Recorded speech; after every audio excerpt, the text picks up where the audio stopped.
afternoon and welcome. I am Dr. Waller, and we are excited that you have chosen to help us in our inaugural professional development class. And it's going to be on retirement planning and estate planning. Today we're going to focus on retirement planning.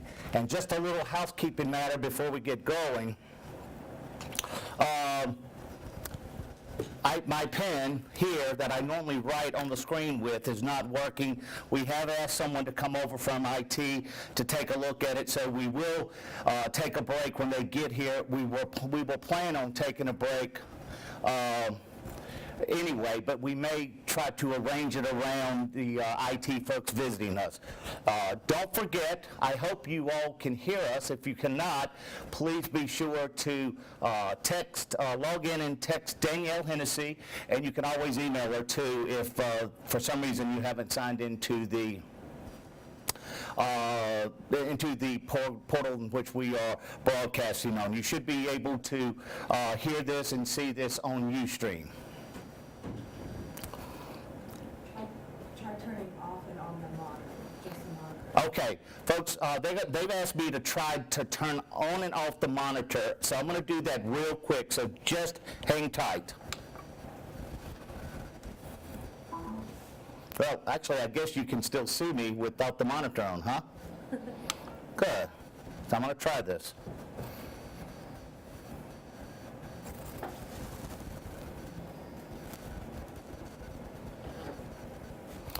Okay, now push the button and write, and it works. Fantastic, thank you. All right, isn't it great to have good folks that work with your IT. So great. Once again, though, I'm going to reiterate, you should be able to be listening to this on any platform you choose, but also if you did log in and create an account, and I'm looking at Danielle for help with this, then they should be able to ask questions in a live manner. And we will field your questions, not in real time, but probably what we will do is take a look at the questions at the first break, and for those that we can answer, we will. And for those that we're not unable to answer, we will send you some information on how we can help you find the answer later on. Also keep in mind, this is our first shot at this. We really, really want to do this for teachers, particularly teachers that are teaching finance and economics. I don't know if some of you probably are not aware, but Longwood has done for 3 years an economics and personal finance course where we offer econ and personal finance to students in high school. It satisfies their 6120 requirement, I believe it is, for econ and personal finance, and it also satisfies the online requirement. It satisfies the certification requirement, and they get 3 hours of college credit here. Better yet, if they choose to come to Longwood, what we're doing there is bribing them, in case you didn't pick up on that. If they come to Longwood, we'll give them an additional 3 hours of credit. Doesn't matter what they decide to study. Could be nursing, could be business, it could be science or biology, but they will get an additional 3-hour scholarship if they get a C or better in the course that they take here. So far, we've had a lot of success with that, and a lot of folks have really enjoyed it. So let's just get into this. Here's a quick overview of what we're going to do. Once again, this is our first time at doing it, so please give us good feedback on how others have done it and how they've done it better, or what we can do to make it better as we move forward. Here's a brief outline of retirement planning. Understand that the changing nature of retirement planning, I think that's really important. We're getting ready to go into an election year. Social Security is always debated during an election year. You know, I guarantee you will see it ad nauseum here. So how to set up a retirement plan, how to understand how the different retirement plans work, how they're paid out over time or one lump sum, sort of like the lottery. If you win the lottery, you've got similar choices. And put together a retirement plan and how to effectively monitor it and adjust it if needed.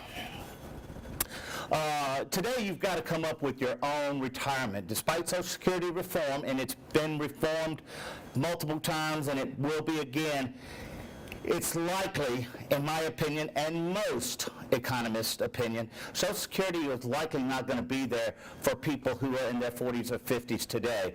I turned 50 this year, and I am not planning on Social Security being there, not at the amount that they currently estimate that I would qualify to get anyhow. So it's up to you as to how much faith you want to put into the government. I say that tongue-in-cheek, but it's true. How much faith you want to put in there. You need to understand Social Security, the employer-funded pensions, and the current retirement plans. We're going to talk about 401s, IRAs, Roth IRAs, etc. We're going to start with Social Security, and we're going to work in some exercises and things of the nature to the best that I can. Once again, my first time doing this, so please, if you have advice for me, send it to Danielle, and I will do my best to incorporate it, particularly on the next program, which will be estate planning next Monday, correct? Okay. FICA taxes, when it's something's on your paycheck when you take it home, and it's insurance that's being taken out for Social Security, but that money that's being taken out today is being funded. It's being used to fund people who are already retired. That money is not going into a bank account for us to pull on it. Unlike, hopefully, your retirement, if you've got a defined contribution plan, you're putting money into an account somewhere, and it's being used, set aside specifically for you, and it's earning interest for you for when you retire. Changes will be necessary, probably decreasing the retirement age or eliminating the benefits of the wealthy. I'm sure that some of you watching this had some experience with this in 2007 and 2008. I know here at Longwood University there were several faculty members that extended their retirement 4, 5, or 6 years in order to make up for the huge loss that they undertook when the financial and housing crisis came in 2007 and 2008. So changes might be necessary. So it's always good for you to be proactive rather than having to be reactive in terms of your retirement. In terms of Social Security, still 95% of Americans are covered. They pay into a system to be eligible. They receive credits. How does it work? You get 1 credit for each $1,200 you pay, but you only get up to 4 credits per year. So it doesn't matter really how much you make. You get 4 credits per year. Excuse me. After 40 credits, you are eligible for retirement, disability, and also for your survivor to have benefits. The benefits formula for Social Security, it's based on 42% of average earnings, and it's based on the number of years, the average level of earnings, and the adjustments for inflation in terms of the benefits that you're going to receive. The full benefits at full retirement age of 67, reduced benefits as early as age 62, and you increase benefits if you delay retirement until age 70. So some of you out there might be, your teachers, as am I, and you may just have, you love your job and you plan on doing it until they carry you out horizontal, so to speak. And if that's the case, it's a great, if you're loving your job and your body will still allow you to do it, no need to retire. Maybe semi-retired, only do it part-time, but just keep that in mind. Now, obviously, if you're a construction worker and your body has just been beat up, you might want to do it as early as age 62. So you need to keep that in mind, even though you are teachers that are listening to this. Maybe your spouse or significant other may be of a different occupation. So keep that in mind. I'm going to show you a retirement calculator in just a little bit, or near the end of today's lecture actually, or a program that will help you understand you and your spouse's plan in towards retirement. Disability and survivor benefits provided through mandatory Social Security insurance program. Some of you may be aware of this. Many times you have children that are disabled and they qualify for insurance through the security program or the like, or a spouse that may be disabled that qualifies for it. Disability insurance, most people refer to it as through Social Security. It's protection for those with impairments. I just said that monthly survivor benefits when the breadwinner dies. So if the spouse was the breadwinner, you were the survivor, then you would be able to qualify for some of the benefits from the breadwinner in the family. And you do have a one-time benefit for funeral costs, but the last time I heard a number for this, it was an incredibly, incredibly small number. So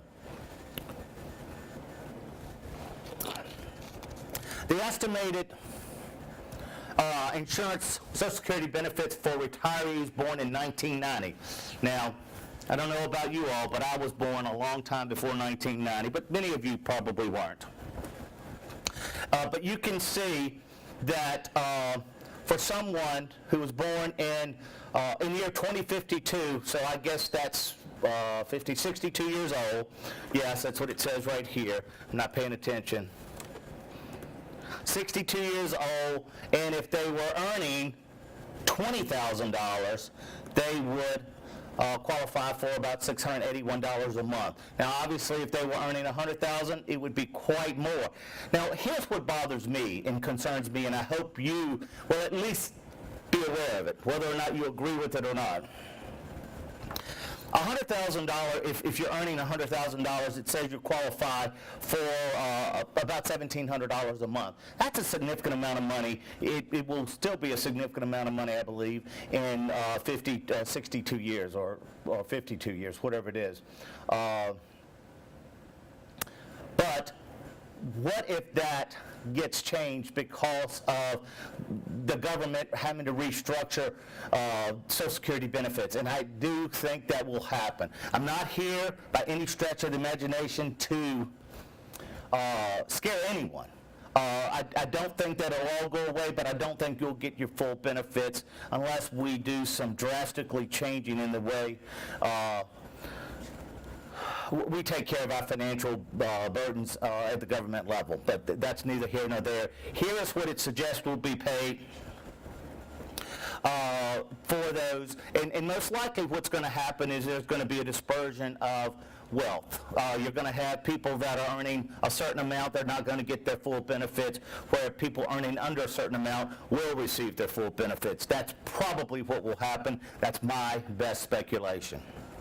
Now, here's something that I find incredibly, and when I teach this personal finance class, I really spend a lot of time talking about this. Charles Schwab found that more than half participants said they spent 5 hours or more doing research on the last car they bought, and 39%, so 50% on their car, and 39% on vacation possibilities.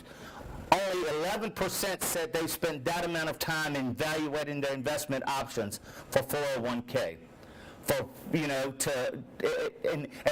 one of the things that Danielle, I know we've talked about, she got married last summer, and God, on the number of hours she spent on that wedding relative to her investment. Now, she's a young lady, so she's still got a lot of time, but my point is people spend infinitely more time on infinitely more things than thinking about their retirement.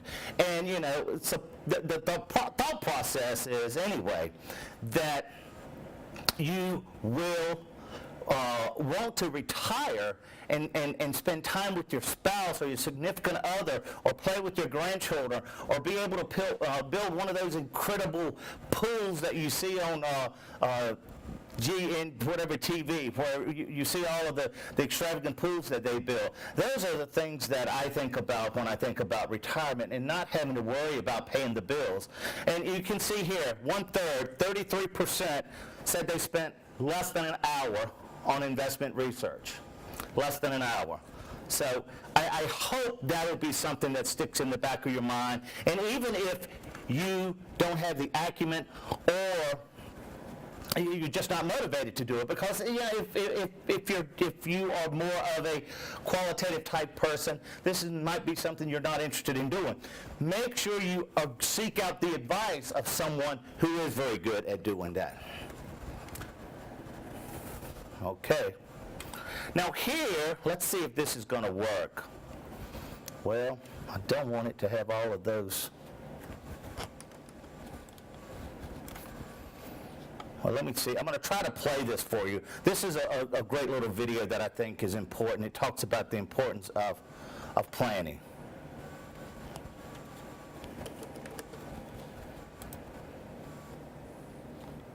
Some people say that dreams are like delicate little flowers. Wrong. Dreams are powerful. Dreams are what make you... Sorry.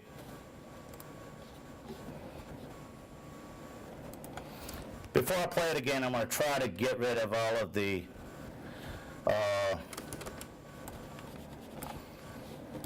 well, obviously I can't. So I'm going to go ahead and play it, and I apologize. You can get the link and watch it without... Some people say that dreams are like delicate little flowers. Wrong. Dreams are powerful. Dreams are what make you say, when I'm 64, I want to start a new business. I want to make my own movie. But powerful dreams need more than just a little weekend gardening. Start with your dreams and your Ameriprise financial advisor through a unique approach to financial planning called Dream Plan Track. We'll work with you to help make your dreams realities. Flower power was then. Your dreams are now. All right, I want to let everybody be very clear about the fact that I am not pushing Ameriprise or whatever the that company was, but I want you to understand about the importance of doing it, planning. And this one is really my absolute favorite planning commercial. And it's Dennis Hopper again, but... So here you are, a little confused. Did you think the road to retirement was an expressway? Come on, this isn't some random road trip. Your dreams are out there somewhere. You can't start this journey without knowing where you're going. You, my friend, you need a plan. Find out why more people come to Ameriprise for financial planning. And once again, I am not pushing Ameriprise. They just had some great commercials, and I want to iterate the importance of planning and reiterate the importance of planning. But also I think that as an educator, sometimes when you can interweave someone else saying something, it just makes all the difference in the world. I know that I tell my daughter time and time again to do this and do that, but she goes to school and her teacher tells her, well, it makes all the difference in the world. One final quick example. Now this is a little funny one. Before we see if your investments are on track, why don't you tell me about your retirement plans? We're just gonna relax, kick back. Yeah. Stay at home, read the newspaper, go fishing, putt around the garden. Mostly, I'm just looking forward to spending every waking moment together. It's gonna be great, isn't it, Nancy? Yes, dear. You should. So, you know, that's a little funny example of planning, and waiting till the last minute is not a good choice, regardless of what you're going to put your money in. Now, let's move on and talk about the different types of retirement. Social Security we've talked about that briefly. And I would encourage you to take a look at what's going to be expected that you'll get from your Social Security, but also I want you to be proactive and think about what if something else, what if Social Security isn't there for me as I need it? What about an employer-funded pension?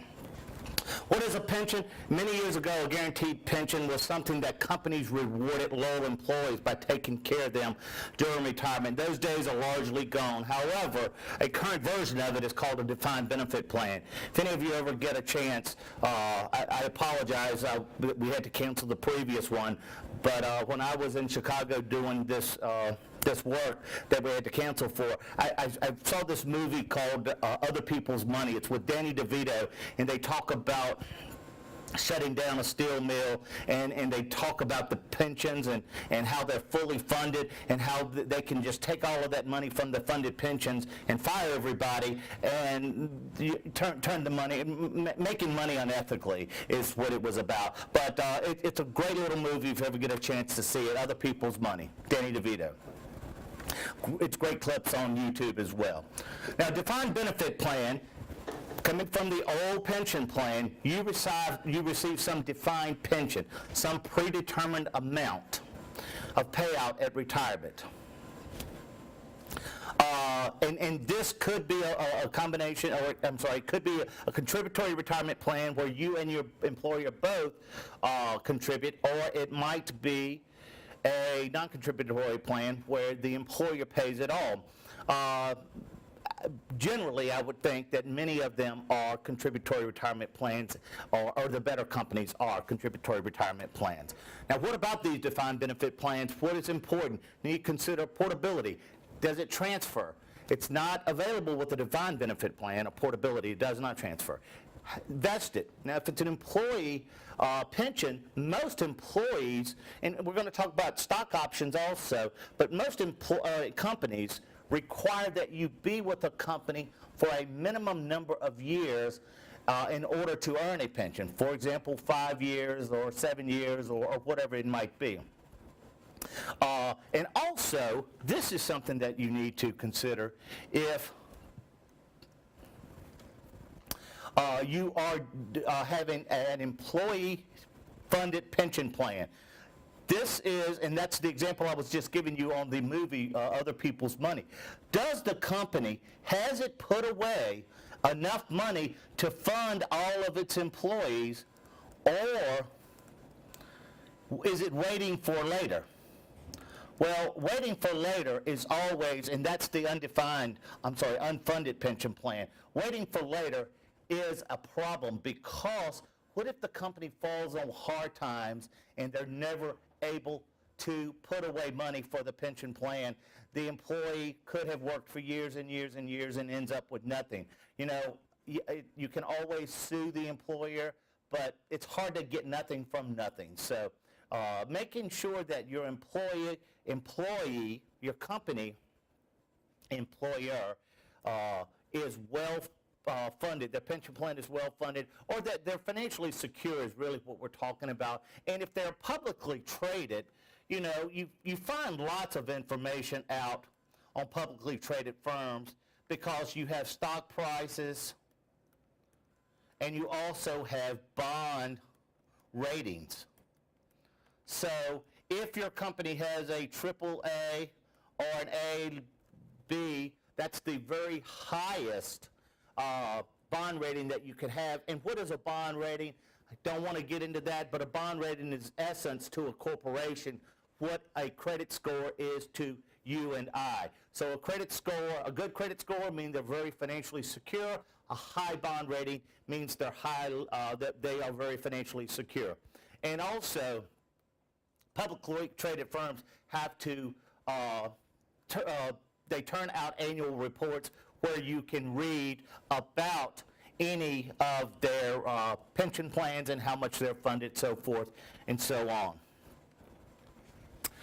Continuing on now, the formula for calculating benefits in a defined benefit can vary dramatically. Some companies only use the last few years, while some average all of your years.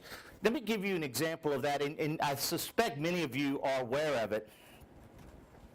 I know people that work for Longwood. I've heard on several occasions that so-and-so is going to work for at least 4 more years so that they can get their retirement up. And that's that would be an example of only using the last 3 or 4 years of service. Whereas, and that's obviously much more desirable for the employee.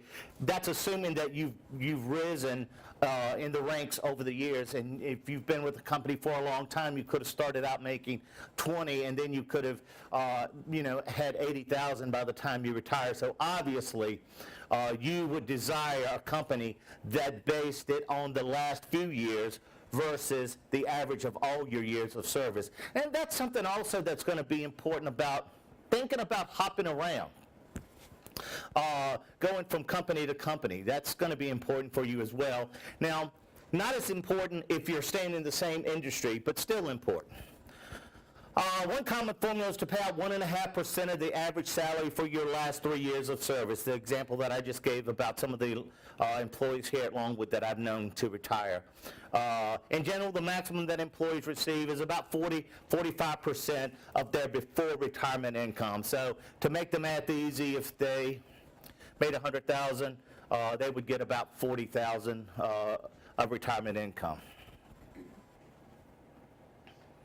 Okay, now a derivative of this defined benefit plan is a cash balance plan. Workers are credited with a percentage of their pay each year with a predetermined rate of interest. Employers contribute a percentage of their salary, of your salary, the employee salary, each year into account that grows at a 30-year Treasury bond rate. 30-year Treasury bond rate is safe. Why is it safe? Because Treasury bonds are backed by the full faith and credit of the United States government, and assuming that the government does not collapse, which I feel confident that won't happen, then we're not going to default on our debt. I know every 2 years it seems like when the Republicans and Democrats get in an argument about whatever they're arguing about, you hear about how we're not going to pay our debt. You know what? They're just posturing. I don't believe that's ever going to happen. And also, this cash balance plan, it's easy to track, and it's also much easier to make portable. Now, a defined contribution plan converts to the defined benefit plan. You and your employer contribute to a retirement account set aside specifically for you.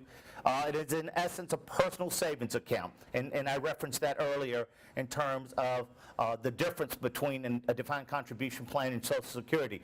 You're paying in Social Security, but the government's taking it and paying current retired people. Your defined contribution plan, you're paying in retirement money, and they are in essence putting in an account for you to receive at retirement. And what you eventually receive is dependent upon how well your retirement account performs. Now,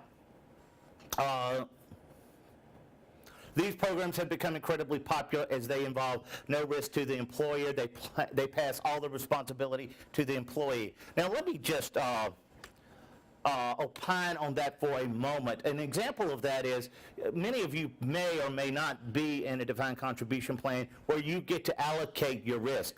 I am in a defined contribution plan where I can allocate my risk, and I have most of my current retirement in what is considered high growth. What is high growth? Well, it's mostly in the stock market, and it is it's expected to have higher growth. We'll talk about all the asset classes in a little bit, but most of it in equities. What is equities? Stocks. And they will typically and have traditionally over the entire life of the stock market outperformed other asset classes such as bonds, savings, and even real estate, although I'm a big fan of real estate. So I have put it, but as you get older, and I am getting older, and I'm thinking about it, but as you get older, you need to think about reallocating that distribution. Why? Because stocks do this. They're very volatile relative to bonds. Bonds are very steady. The returns that you're going to get on them are guaranteed as long as the company remains solvent. As long as the company does not go out of business, you're going to get your payment for bonds. Bonds are called a fixed security, FIXED, and it's a fixed asset. And it's very similar to a mortgage. You and I, and many of you have mortgages, and you understand that it's a contract between you and the bank, and every month you have to make a payment, and if you don't make a payment, you're considered to be in default. Well, that's the same way with bonds. If you've got a corporate bond, let's say with Microsoft, they have to pay you every month or every quarter or every year, depends on how it is structured. But let's just say it's every year. They have to pay you an interest payment every year. It's a guaranteed interest payment unless they go bankrupt. And even if they do go bankrupt, bond holders or debt holders are first in line to get what's left of the company after it is dissolved. But keep in mind, if you've got bonds of high ratings, AAA or better, well, AAA is the very best, but if you've got investment grade bonds, which goes down to, I think BBB, I could be wrong on that, but as long as they're investment grade bonds, as the level of risk goes up, regardless of the asset, you should expect a higher return. But you get that higher return with these different classes of bonds, keeping in mind, as long as the company does not become insolvent or go bankrupt, you will get those returns. So, what you receive based on your defined contribution plan is going to be how you allocate your money. Now, you keep in mind, let me see if I can, I'm just going to quickly here, folks. I want to show you something that it's important, so I'm just going to go down to it and talk about it. Here, and we'll come back, but here you can see we've got a historical return of Treasury bills. These are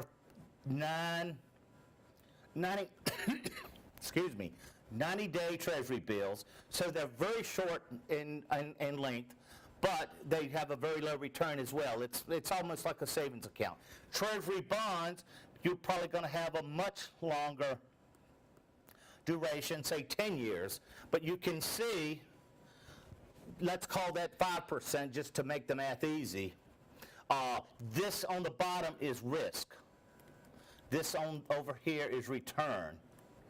You can see this is not very risky, but it doesn't have a very high return, or historically it has not, and that's still the case. Treasury bonds are a little more risky, but they offer a higher return. When you get to a large company stock, let's just call this IBM, just to put a name to it. You can see that it's much more risky, but it's got a much higher expected return. And here you've got a small company stock. Oh, I don't have a good example of that, but a small company stock that does not have a lot of volume. It's much riskier, but it also has a much higher return. Where am I going with this? What I want you to understand with this is that, and now it works, what I want you to understand with this is that if you were to put all of your money in Treasury bills, you would probably earn about 3% per year over the life of your retirement. If you put it all in Treasury bonds, you probably earn 5%, and that's based on these numbers. If you put it all here, on average, you'd earn about 13%. Actually, over the last 100 years, the stock market has earned about a 12% return. Now, obviously, that includes a lot of fluctuation. I don't really remember what the stock market did today, but let's take a quick look, if you don't mind. I'd like to show you some of the fluctuation that goes on with, and something that I love to watch CNBC to find out how certain things did in terms of the stocks. But when I do research, I love finance.yahoo.com. So if those of you are out there who might be teaching, I'm going to go to full screen, econ and personal finance, I think this is a great tool. And let's just say we're going to look up the Dow Jones Industrial Average. And I want to show you, what is this taking me back to? Is that 88? So that's 85. So if you look at 1985 to yesterday, it's gone from about 1266 to about, what is that, 16 and change, 16,449. So you can see, oh, that didn't work well. Look at that. That's the kind of return we all want. But as I've already pointed, look also at how the market fluctuates. You know, if you were to have retired here, you would have been happy. But if you had to retire here and you had everything in equities, and as I said, I used the Dow Jones Industrial Average, you would not have been as happy.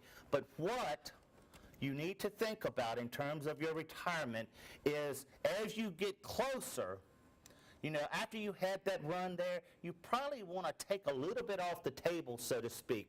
What does that mean? Sell some of those equities that have performed incredibly well and move them into some other fixed asset class, such as bonds or CDs or mutual funds. And you've had a good run here, the same thing is true here. Take a little off the table. As an example of that, I work with my daughter quite a bit with Disney because I really want her to understand this. I really want to also really quick look at the S&P 500 to see how well that did over the same time frame.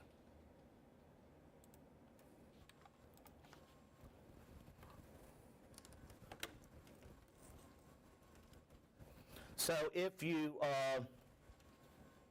and what you would expect, I would expect is a steeper curve, and I get that because it's more risky. S&P 500 is more risky. Look at here, this goes back to, let's just pick up in 1960. If you'd have put in all your money in 1960 and retired in 2002 right here, you'd have done quite well. But if you'd have had to retire here, you would have been quite disappointed, depending on when you got into the market, of course. Now, if you got into the market here, let me change colors. If you got into the market here and rode this up and then came back down, you would have been incredibly unhappy with your returns. So I want to go back and talk to you more as we move forward in this about how you want to transition in and out of these assets. And it's going to be based on your degree of risk aversion. How much risk are you willing to take? What I teach in personal finance and in finance classes, and what I try to practice as well, is that when you're young, you can afford to take these fluctuations that come with the stock market. However, as you get older, you need to get out of those equities and move into something that is less return, but much less risk as well. And really what I'm talking about, and corporate bonds, I really didn't talk about them here, but corporate bonds would fall somewhere here. Corporate bonds are more risky, but they have more return than government bonds. So, but they do have a guaranteed return, once again, as long as the company remains solvent. So if you're dealing with a very good firm, you are going to be fine in terms of being able to recoup your money. Now, I'm going to go back up. Danielle, tell me when I need to give a break. You know me, I get to talking. Let's go back. I love this stuff, in case you couldn't pick up on that, folks. Now, that's where I took you down and talked about your how to allocate your assets. And that's the thing that I want to talk about that I don't have enough time.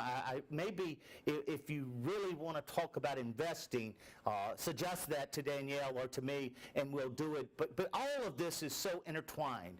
It's almost impossible to talk about one without talk. It is impossible to talk about one and not talk about the other. Now, going on with other defined contribution, profit sharing.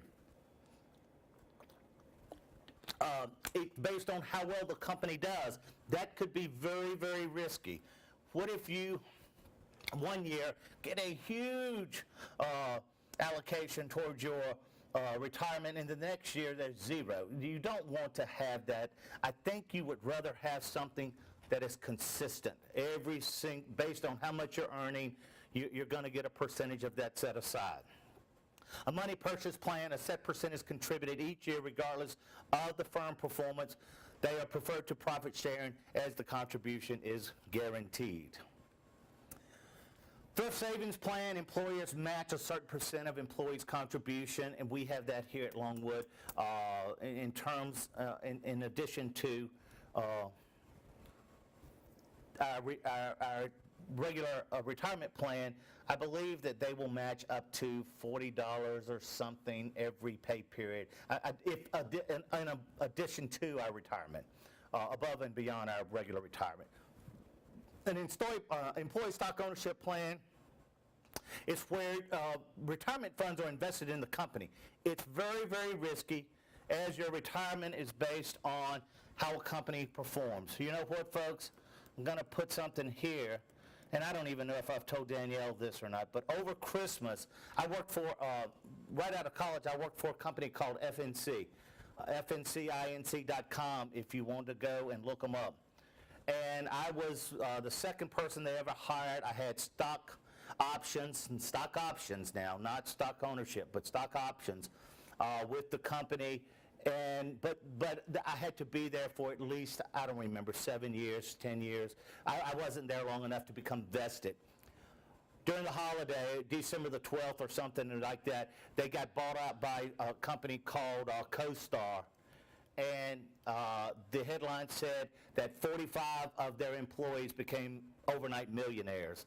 And my daughter was like, "Oh, Daddy, you should have stayed there." I'm like, "Well, if I'd have stayed there, honey, you'd have never, it would have never happened with you and your mother." So, but anyway, 45 of them became millionaires overnight. They sold it for $485 million, if I'm not mistaken. But you know what? No regrets from this one, because I was on the road all the time, and I made a decision to go into academics instead of staying in the corporate world.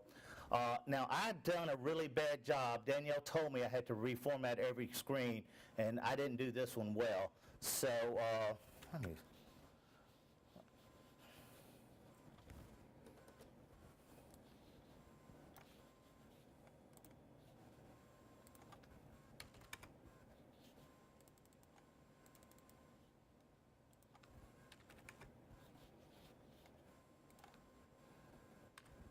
That's at least better. Defined contribution plan, like a 401. A tax-deferred savings plan where employees contribute a portion of their wages up to a set amount. I don't know, I think here it's up to 10%. I don't remember, so I'm not going to lie to you about that. They are not taxed, so if you have the ability to put more and more into your savings, you should certainly do it. Why give it to Uncle Sam today, and if you can forego it?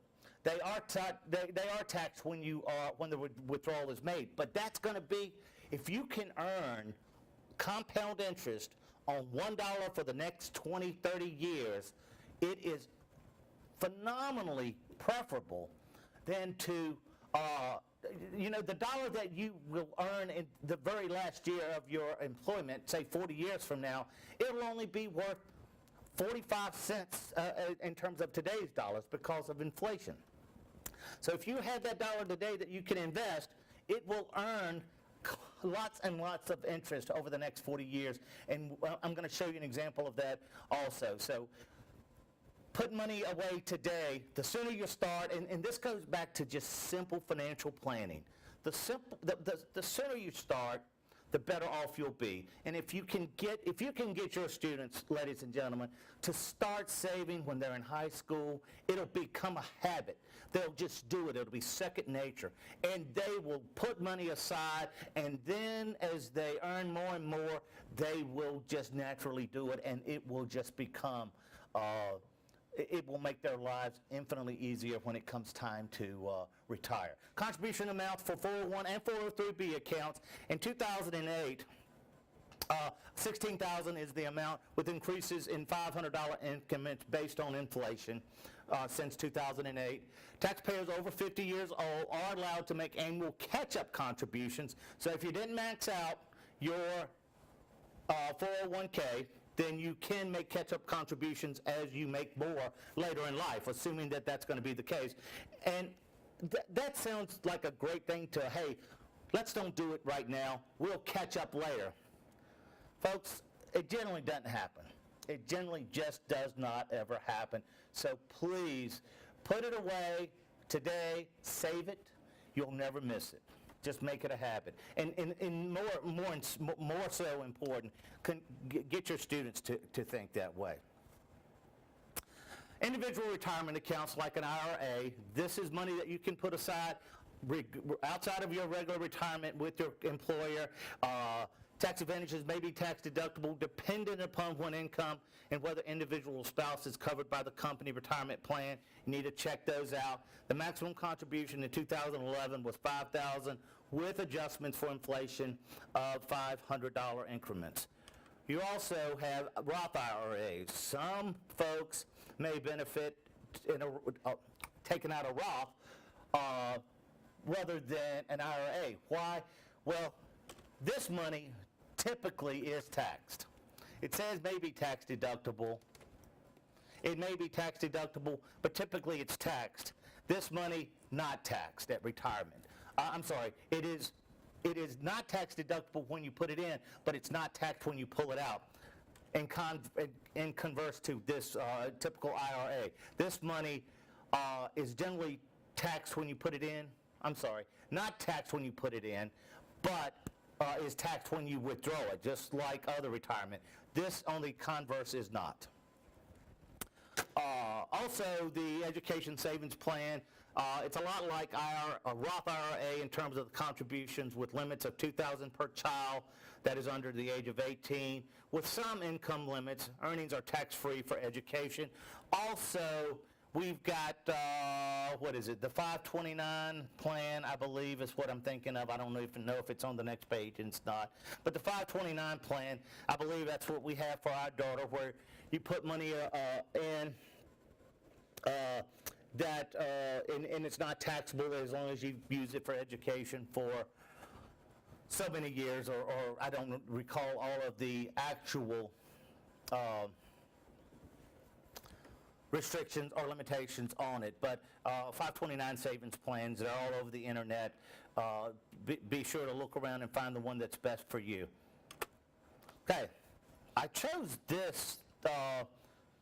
This is sort of the 7 steps of funding your retirement needs, and I just put this here to sort of give us a roadmap to where we're going to go. I'm going to sort of walk through this for a second and then take a few-minute break, okay? The first thing, and we talked about this is what Dennis Hopper was saying. You got to have a plan. You know the saying that any road will get you there if you don't know where you're going. You know, that's just not, well, I think the saying is something like that anyway.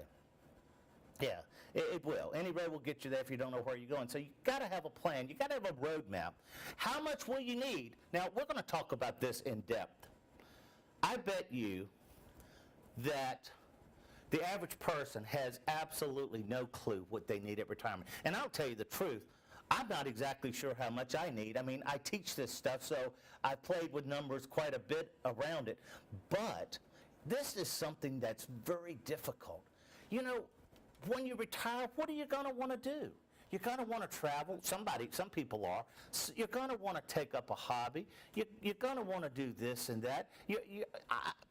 I'm using my own taste, I guess, and preferences. But you're going to want to eat out more and not save as much. I mean, your kids will be through college.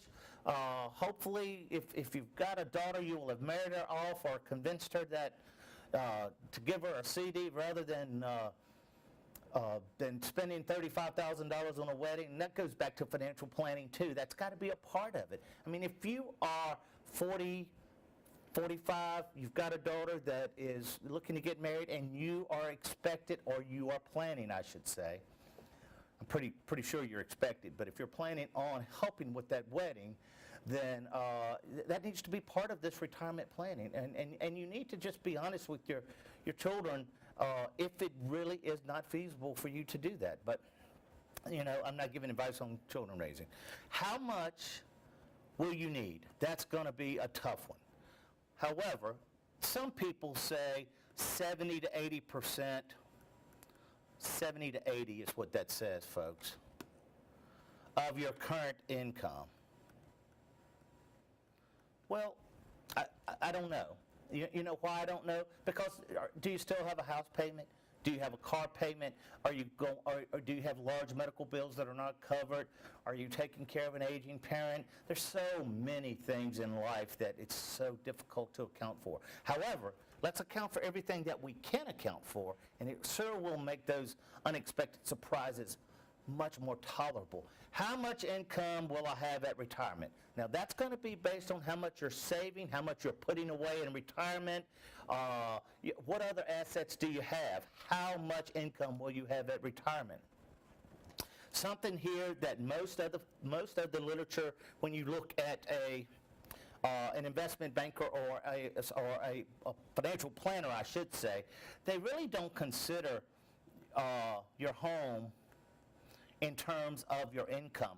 Well, I have several rental homes, and obviously I do have income from those homes, so that would be part, I'm planning on that to be part of my income at retirement. I plan on having zero debt on those properties, and so the income will be, I can use that as income, and also for my wife and myself for income. After you looked at your income, you need to calculate how much you still need. All this means is taking into account inflation. Inflation is been very, very low for the last several years, really since the financial crisis, 2008. For the last 7 years or so, inflation has been very, very low, 2%. Now, and once again, it's hard to talk about this without going into some detail, but you and I both have really had deflation in terms of oil prices, because we've seen gas go from near $5 a gallon just several years ago to $1.50. I saw in Richmond the other day, I saw gas at $1.58. So, wow, I never thought I'd see that. Also, home heating oil is, as a result of the low oil prices, has gone down. So that's really been a deflation that we've benefited from. However, don't count on that, okay? I don't think oil prices, you ask 10 economists, 5 say they're going to go back up to $5 a gallon, 5 say no, they're going to stay low. Well, you know what? If I knew the answer, I'd be betting on oil, folks, but I don't. So I need to calculate how much I'm going to need, and then I need to calculate the shortfall, calculate how much you will need to cover this shortfall. What does that mean? It means that if I'm going to invest more today,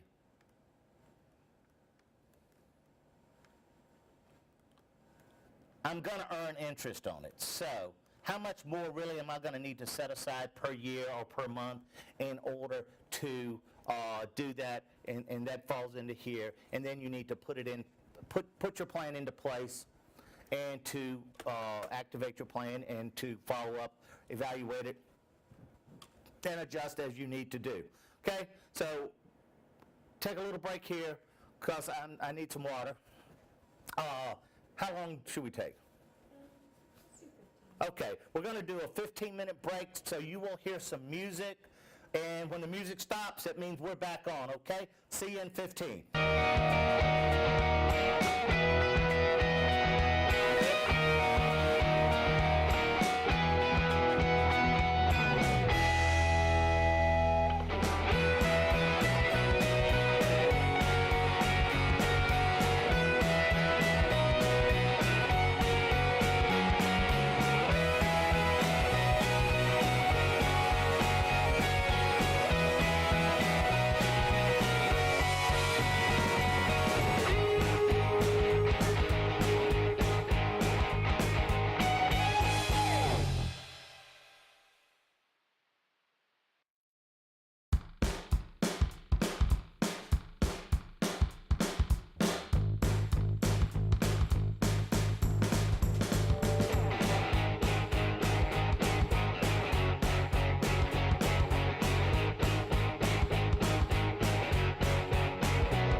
right, welcome back. That 15 minutes went quite rapidly. I'm glad we did 15.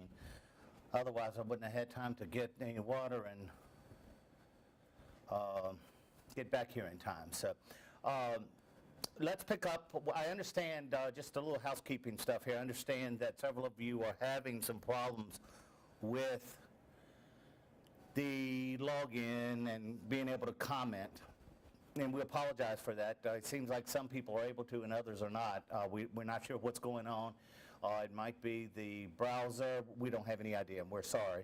But we will, Danielle will send you a copy of the PowerPoint once we're finished, correct? So you will have a copy of this. And if you have any questions, as I said, or concerns, we really hope you will give us some really good feedback about what could have been better, because this is a first time for us, but we want to continue to do it. We want to give back to the teachers who are doing economics and personal finance in particular, so please do help us make this better. With that, let's jump right back into the retirement planning, and I'm going to back up and just show you there's 7 goals that we've outlined here, and we're going to just start and walk through them. And while we're walking through them, keep in mind there are going to be lots of little diversions that we're going to have to take in order to really effectively get at those questions. At least that's my opinion of it. Retirement planning, you've got to be able to set your goals. How do you plan on living your life after retirement? Do you plan on traveling more? Do you plan on just staying sort of the status quo, living in the same neighborhood, driving the same car, going out the same amount of time? That's all wonderful, but you've got to ask yourself that question, and you've got to honestly answer that question to yourself. What about medical conditions? You know what kind of health you're in, and obviously the better that you take care of yourself as you age, the more you will have to spend in other areas. I mean, however, obviously I understand that some medical conditions just not as a result of not taking care of yourself. Are you planning on moving to Florida, relocating in general? Moving to Florida, are you planning on traveling a lot?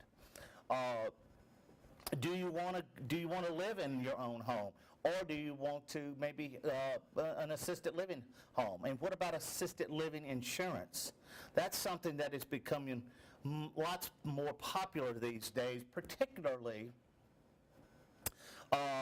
for females that have older spouses, and let's just say for older spouses, and they don't want to be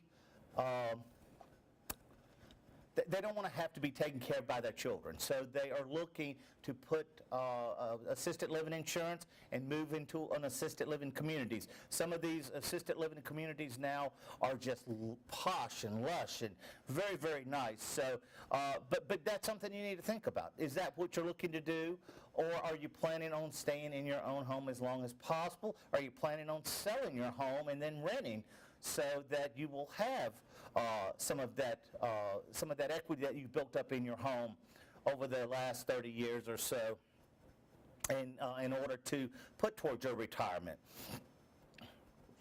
You have to decide on the time frame for achieving those goals as well. You know, if you're 21 listening to this, you've got a good 45 years. If you're 40 listening to this, you've got 22 years. If you're 50, you've got 12 years. So you need to take into consideration where you are and where you want to be, and are you going to be able to discipline yourself in order to get to where you need to be by the time retirement comes.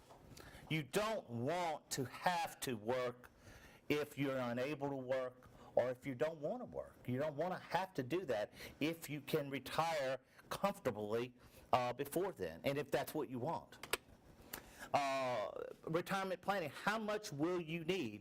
You can see, turn your goals into dollars by estimating how much you will need. 70 to 80% of current living expenses to calculate the cost to support yourself in retirement. 70 to 80% of your current living expenses. So if you currently spend $1,000 a month in living expenses, you're going to need to plan on, say, $750 after you retire. Now, you need to also consider if you're going to be moving. Are you going to move to a much higher cost of living area? Are you going to stay where you are? You know, I would think that this sort of assumes that you're going to stay somewhere where you are, but you need to think about this. Are you going to be relocating? Are you going to be what kind of lifestyle are you going to be doing? That's why this is so important. You need to really put some thought into it, and you know, carefully think this through. How much will my home be paid off? Will my car be paid off? What other assets will I have that I'll be able to, if my home will not be paid off, that's going to really factor into how much you need at retirement. Because Wells Fargo is not going to say, oh, well, you retired, so I won't make you pay your mortgage. Obviously, Ford Motor Credit's not going to do that either if you still have a car. And you know, some of the things, and I saw an interesting piece on CNBC today where the number of leases are going up really, really rapidly in terms of car leases. And you know, that might be something that you consider to do after you retire, because a lease might be a 2-year lease, but at the end of 2 years you go back and you get another car. So you turn in the car as long as you've taken care of it and you pick out another car. And that way you won't have a huge expense, nor will your heirs have to worry about selling the automobile once you pass away. They just take it and turn it back into the dealership where you got it. But that's going to come right next week when we talk about estate planning. But all of this is so intertwined, and I've already said it, but I repeat it because it's worth repeating, that you need to think about this, and it's not something you can think about like a vacation or a car. You need to really sit down and spend some time thinking through. You need, hopefully you have a household budget that you can use as a means to start from, but you really need to factor in what you're going to need down the road in terms of retirement. And obviously it becomes, if you're a single person, then it becomes much easier. If you're married and maybe you've got a child that's that has difficulties and you're going to have to take care of them, or even if you have a parent or parents that you're going to be taking care of later in life, you have to consider them. These are all choices that you have to make and variables that you have to factor into your planning process, okay? So keep those in mind. I'm going to take you in just a minute to a website that's really good about estimating this. Estimating income at retirement. Once you know how much you need, figure out how much you'll have. So if you know you're going to need $1 million and you only have $200,000, well, you got some work to do. And let me just go and show you that website right now, because it's really neat, and I think you'll enjoy it, and I think, well,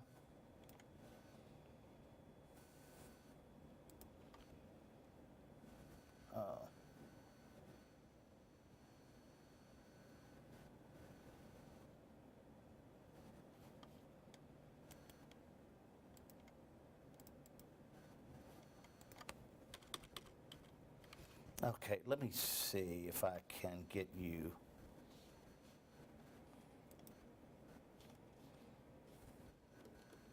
It's Retirement Calculator, and I forget where it's from, but I'll tell you. Oh, AARP, which is the retirement, come on, please work.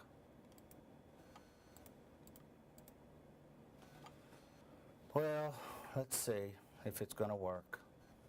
If not, I will send you the link.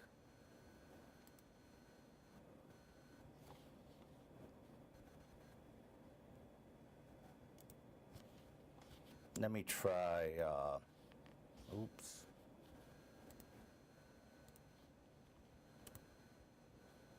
What happened to my?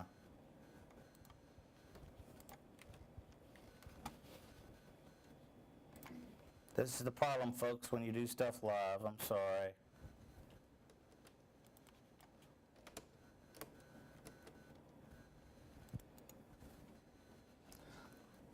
copy hyperlink.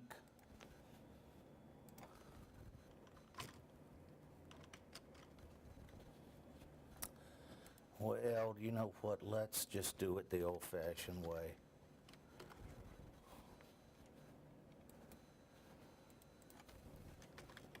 AARP retirement calculator. Let's see if this is it.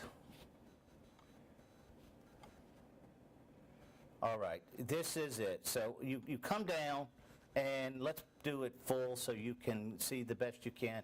But you can see AARP calculators where I went, but it says, are you financially prepared for retirement? Are you saving enough? When can I afford to stop working? So forth and so on. You say, start here. Are you married? Well, I'm just going to sort of do this at random. Obviously, yes or no. Are you legally married, it says. What is your age? Let's just say that you're 40 years old, and let's say your partner's 40 years old. You're going to retire at 67. He or she is going to retire. I'm going to say that I'm a male, and I am, and that she's a female, and she is, and we're going to say continue. How much are you paid each year? If you're temporarily out of work, use the salary from your last job. But let's just say you're currently making $45,000 and your partner is also making $45,000. I'm just putting in numbers here, folks. How much of your income do you and your partner save for retirement each year? And it's as a percent. And let's just say 5%. I'm just going to make up a number. 5%, which is way too low. But how much do you have in your retirement accounts? Let's just say what did I say? You were 45, so you've been working for at least 20 years. So let's say you've got $75,000 and your partner has $60,000. Once again, do you expect to receive a pension? I'm going to say no. I'm going to say continue Social Security. It's going to estimate my benefits and my partner's benefits. You can see that this is an estimate of having about $1,673 at full retirement age of 67, based on the salaries that I put in. You can choose to put an amount or estimate.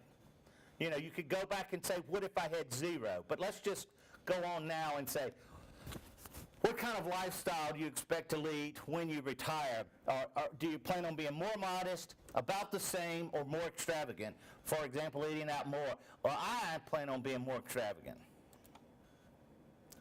Here is what comes up for me.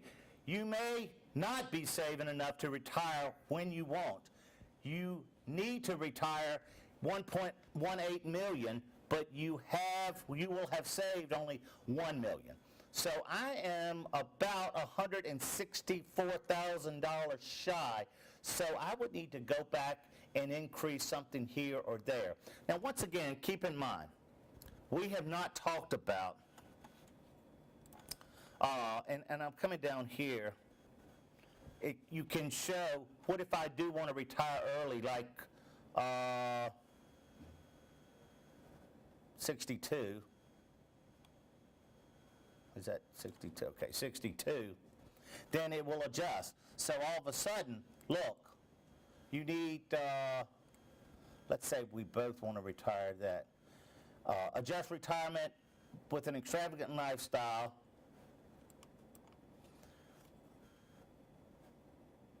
It shows that you'll need to spend $600,000 less than we previously otherwise was.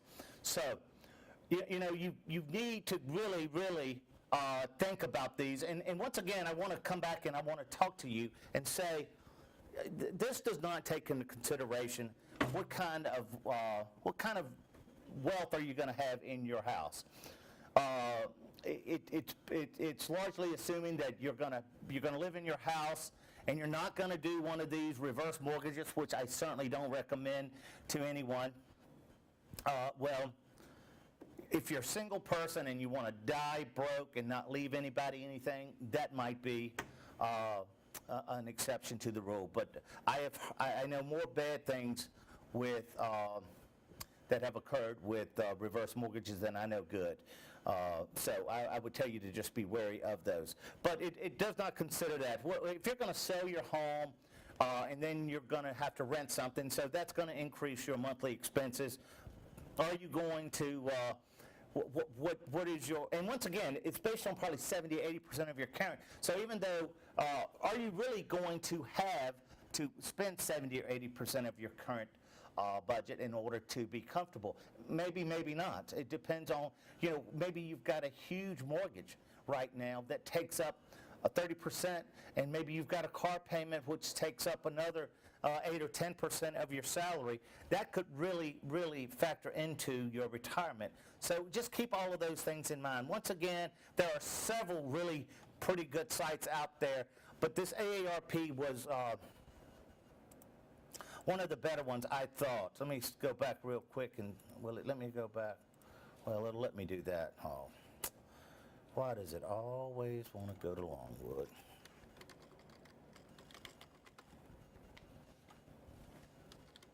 If you just do retirement calculator, you'll get tons and tons of options. I saw this CNN, the Bankrate does one. The CNN one was pretty good, as I recall. Yeah, it's pretty simple, though. It doesn't ask a lot of questions. You could go here, what's your current age? Let's say it's 30, whatever it says, 35. How much have you saved so far? Let's just say 60,000. What is your current income? Let's say you currently, let's say you currently make $45,000 a year. You save about 10% of your income. You can see right here in the middle, what I need and what I would have based on those numbers. So what you can do is say, hey, I've got to take that number up to some number. Oh, now, see, by taking it up from 10% to 15% of income, which is a good savings rate anyway, you could meet that $1.3 million amount needed for retirement. So anyway, there are some good calculators for you to work with. Let's get back to wherever we were. And there's some more stuff I want to share with you as we move forward. But, oh, you know something? Let me just, once again, folks, I told you this is real-time live. And now I'm trying to sit down in a very high seat. Sorry about that. But I want to show you, this is a spreadsheet that we'll also make available to you. And it's just a spreadsheet that we use here in classes. And for the savings rate, for example, if you know that you needed, let's say $850,000 to retire, and you wanted to put all your money in a very, very safe investment, I'm going to use the 3% rate here. That's where I'm talking about. And let's say that you are 20 years, and in 45 years you're going to retire. You're 20 years old now, so you would save for 45 years. This tells you you would need to save about $9,100 per year. Now we can easily break that down into about $763 per month. $764 per month. So, and now, depending on how aggressive you want it to go. Okay, I'm going to put my money in the stock market, and I think I'm going to be able to average 10% per year. Well, boom, all of a sudden, you only need to put away about $90 a month, $98 a month. So it's going to depend on, and once again, I've already said this to you, and we'll look at it again. It depends on how much risk you want to take. If you want to take that much risk, you should expect much more return. But if you only want a little risk, then remember this is risk down here, and this is return. So it depends on the amount of risk you want to take. And not only that, Does it? Yes, it matters. It depends on where you are in your investment horizon. If you are 55 years old, you need to leave this alone for the most part, even if you're desperately trying to retire with more money, because this risk could very well come back to haunt you. Now, I'm not an investment advisor, but the closer you get to retirement, you need to focus on this level of risk. What is this level of risk? Fixed assets, such as bonds. What is this? These are stocks or equities. Okay?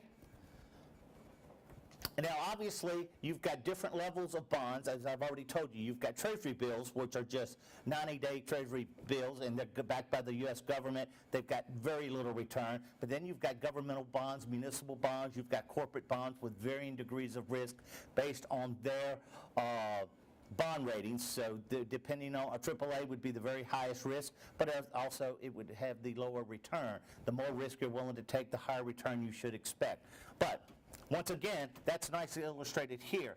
If I thought I could earn 12%, I would only have to put in about $52 every month for savings if I needed a. But what I really use this for is to teach my students how little they really have to put away in order to have $1 million by the time they retire. And if you can see here, $1 million at a 5% rate for 45 years with nothing today, I'm starting with zero, I would need to put away about $6,000 per year to have $1 million. Now that assumes a couple of things. That assumes that I've got a 5% average over the life of it, but it also assumes that I'm not able to increase that $6,000 per year. Most likely what you're going to do is have some assets that will earn 12%, but let's just say you'll earn 12%.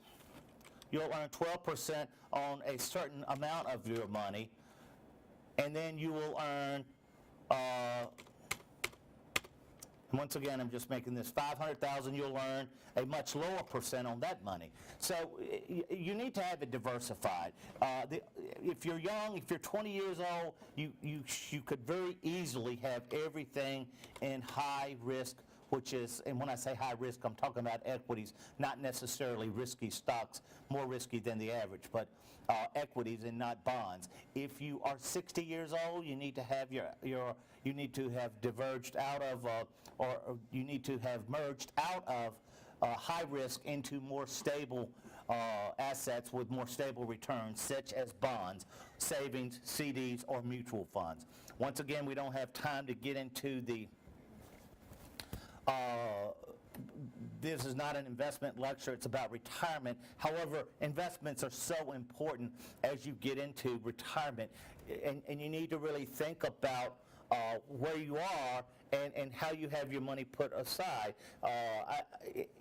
If you have money in the stock market and you watch it every day, you probably are frantic almost every day the last 3 months, because the stock market has really been erratic over the last 3 months. It's been up and down and up and down. You know, let's go back and We have a question pertaining to this. When you're talking about your savings and your income for these calculators, are you talking about pre-tax or disposable income numbers? Based on what they're telling us here, it's based on your living expenses, so I would think this would be after tax, okay? Based on the estimates they're giving here. What I encourage people to do is to try to save a minimum of 10% of your take-home pay, to put it aside in a savings account or a CD. What I do, and 15% is preferable. What I do and what I encourage others to do is to put it into an account that you just can't readily take it out. For example, I have very little money in my Bank of America savings account because, why? Because I can take my check card and get it out immediately, and boom, I spend it on something that's an impulse item and that I had no business buying. But I have an investment brokerage account that I put stuff in right out of my payroll. It goes directly into that account, and it takes about 7 business days for me to take any money out of that account. So it makes me behave even when I don't want to behave. So I would encourage you to do that. And the thing that, even if you're a young person, let's say you start with 5%.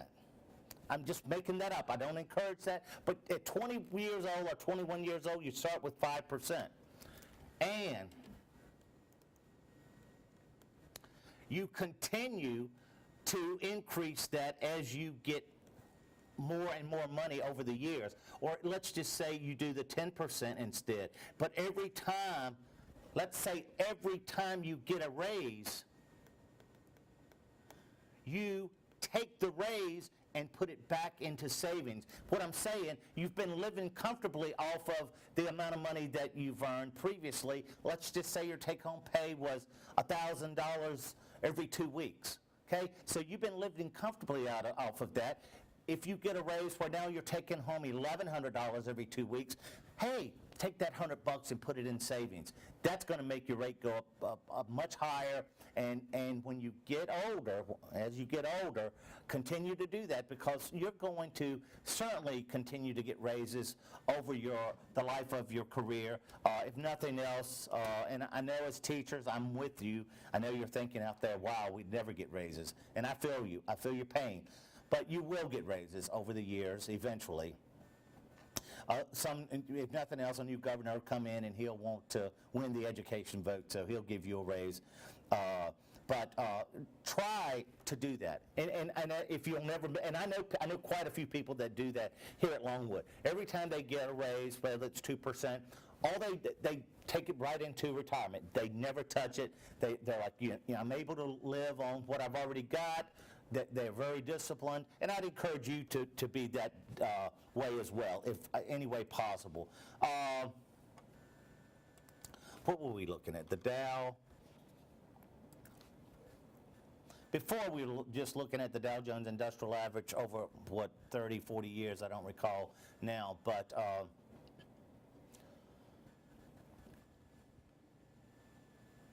I'm just going to look at over the last 3 months. And you can see that's particularly since Christmas. Wow, it took a thumping. And depending on where your stocks were, you could have really taken a thumping as well. I know. And let me give you an example while we're here of something that I've done. I tell you, I use Disney quite a bit with my daughter, and that's a true statement. But let's just look at Disney and what I've done. Here, I sold Disney at about 117. I really can't see these numbers, but I think that's somewhere in there.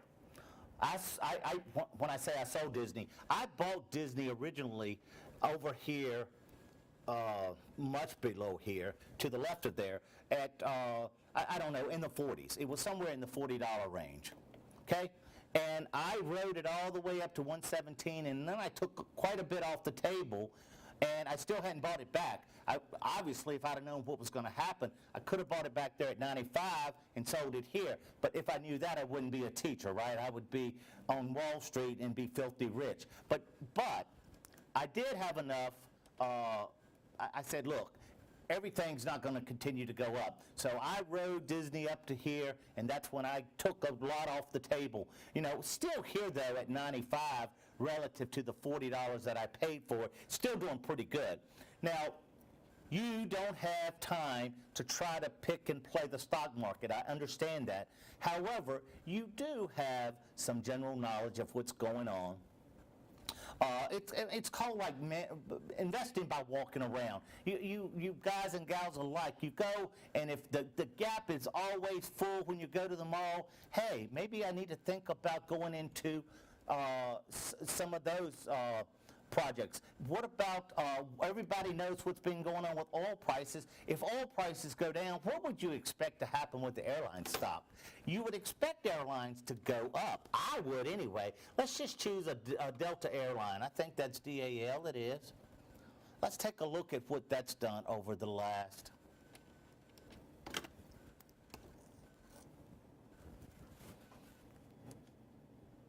let's just say 2 years. Okay, well, Delta back here in 14 was at 32 and now it's at 45. But you can see, boom, boom, boom, boom, boom. But you know what I like about that graph? Generally, it slopes which way? It slopes upward. So even though there's been a lot of volatility over this 2-year time frame, it's sloping upward. So Delta Airlines, and this is not stock advice, I know you know that, but Delta Airlines has been going up over that time period. So if you're watching the oil, I can tell you also, what was it? Was it ExxonMobil? I was watching CNBC today, which I told you I like to watch that for. But you can see, look here. Man, you would have really hated life if you'd have bought Exxon. Let's anywhere in this late 13 and you had to retire here in late 15. You would have bought it for 100 and sold it for 75. So that's a huge loss.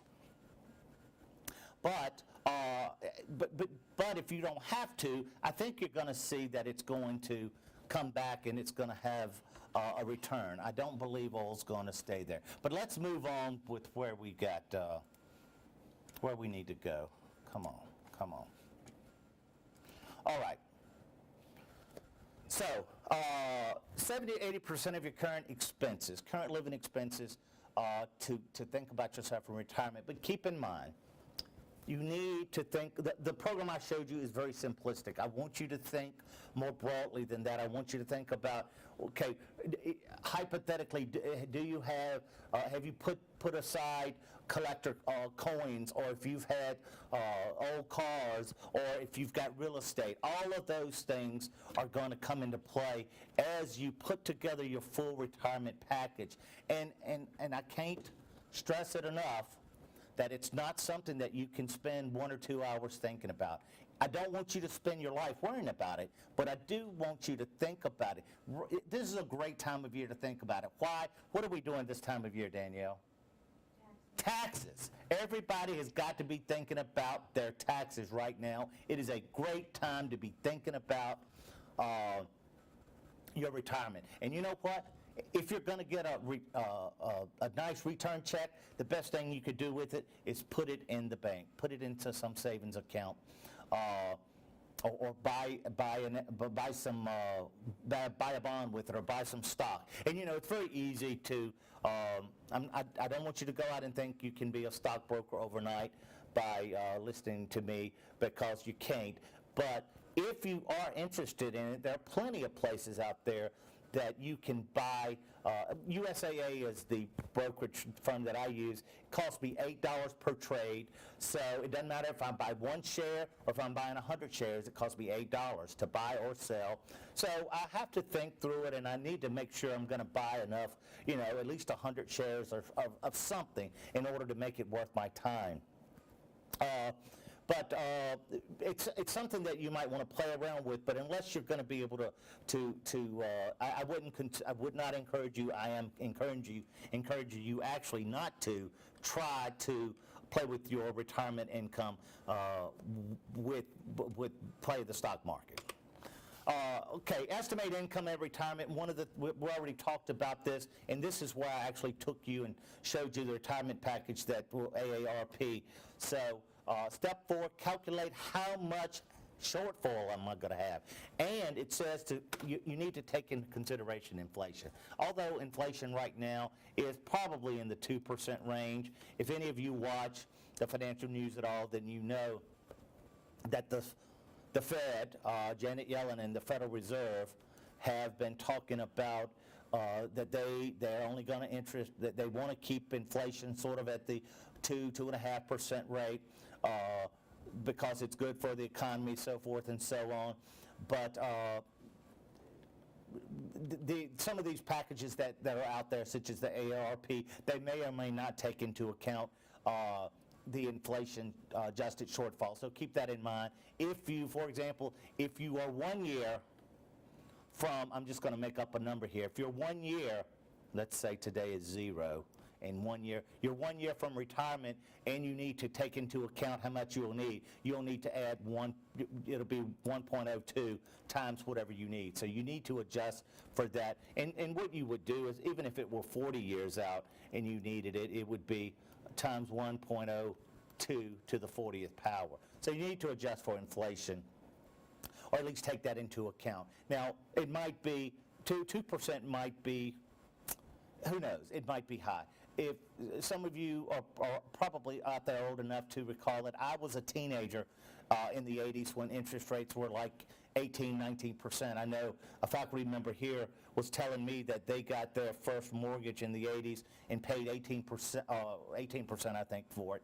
And we're damn glad to have gotten it, because it was just a crazy time, and the oil prices were so high. But you never know. You never know, and you can never double guess what's going to happen in the economy. But you do need, I've already said this, you can't account for everything, but you can and need to account for everything that you are aware of, okay? So keep that in mind. And then how much are you going to need to cover this shortfall? You need to go back, reevaluate how much more do I need to put away. In that second example I think I showed you on the calculator, you had to go from 10% to 15% toward savings in order to be able to cover the shortfall that you needed at retirement. Okay, and this is also what we've talked about with that spreadsheet, and once again, all of this comes into play of using the retirement packages that, Danielle. Is this for industrial organizations? Sorry about that. We just had students walk in. Yeah, that's what. So you put money away little by little, year by year, but what you need to do is start thinking about doing it today. And you know what? Maybe this is the time. Just do it. You know what? That's the best. Nike had the advertisement, "Just Do It," and it was all about exercising in that particular point. But putting your plan into play and saving, it's just you have to decide to do it. And you know what? I'm not going to sit here and tell you it's the easiest thing in the world, because you know what? Look at me. I eat too much. Obviously, I know how to nobody's ever made me eat as much as I do. However, you've got to discipline yourself so that you make a little sacrifice today so tomorrow can be much, much better. And that one of my favorite sayings is discipline is the ability to forego today what many can have, to have tomorrow what so few can. And I really think that comes into play here. Do I need to drive a new car every 3 or 4 years when I'm 40 years old, or would I rather be able to have a second home on the Gulf Coast in Florida when I'm 65 years old? Life's about choices. Choices have consequences. And I want to go now and show you what I think is the big, I've got chill bumps right now just knowing what I'm getting ready to show you. And I'm not kidding you. It is this graph here. And excuse me 1 second, folks.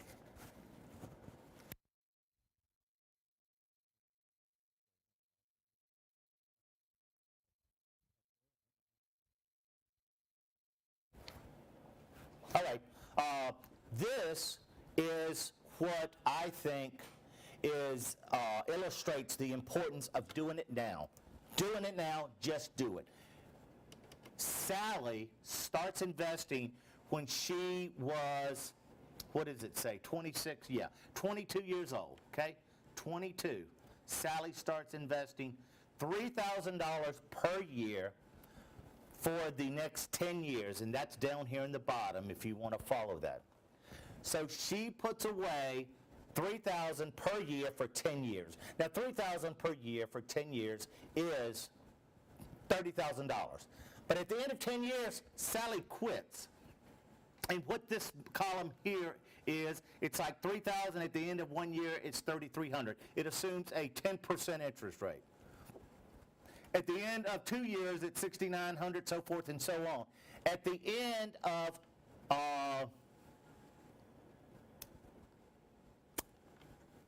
what is this? I'm sorry, folks, my contacts are tired. 65, so when Sally's 65, she has accumulated $1.3 million. Now, I want to go back and point out, this assumes a 10% return, but she only invested $30,000. Go back to the spreadsheet that I showed you earlier. You can make different levels of assumption. You could take that spreadsheet and say, okay, what if I put away, and I think 10% a year is not a bad estimate at all, particularly in the stock market over time.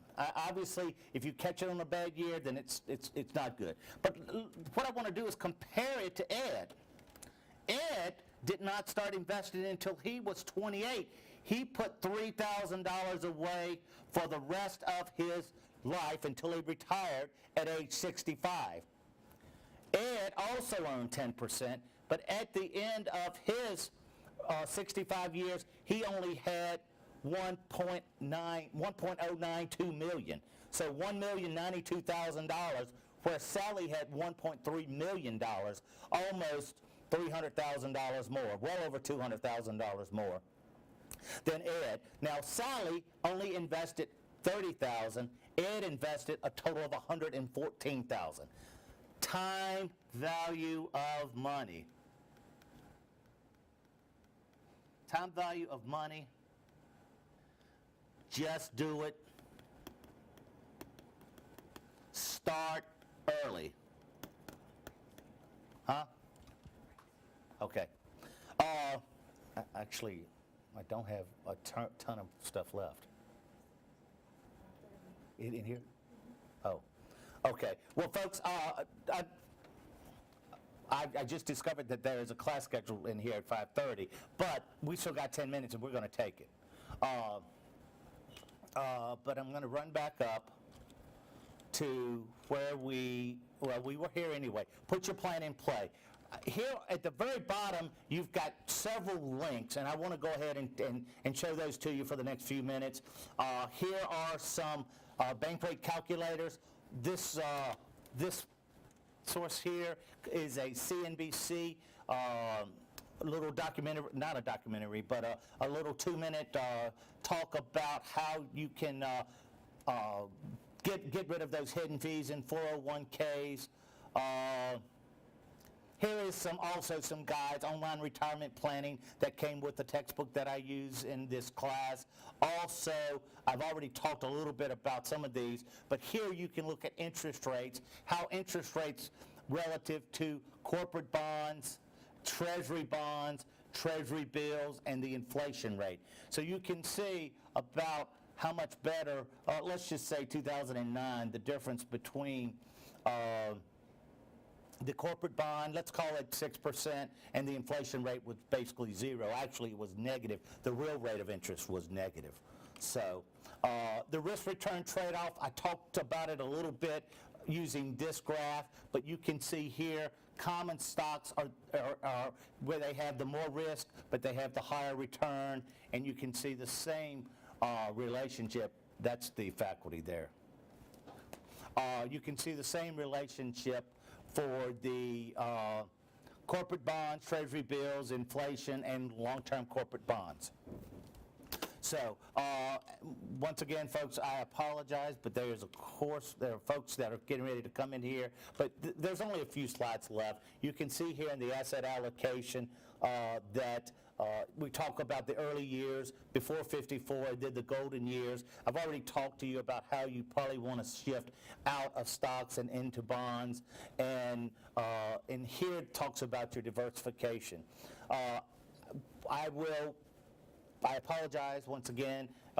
You're probably ready to eat dinner anyway, but please send Danielle will send you all a copy of this, and please send her some suggestions about things that you would like. If you want me to review some stuff for next time, I'd be glad to do it. Let me just come here and look at you. Right. If you want me to review stuff, I'd be glad to do it next time, but also send me any suggestions. Do I need to slow down? Do I need to speed up? Do I need to take more breaks? Whatever you think, would help you understand this material more, because I do want you to be able to take this material and use it in your classrooms. I want you to get something out of it. That's why I'm doing this. I really, really want to help the high school teachers who are tasked with doing this very difficult task. So with that, I'm going to say thank you for your time today, as we have a line of folks coming in. Danielle will send that tonight, I guess. Tomorrow morning, first thing, she'll send this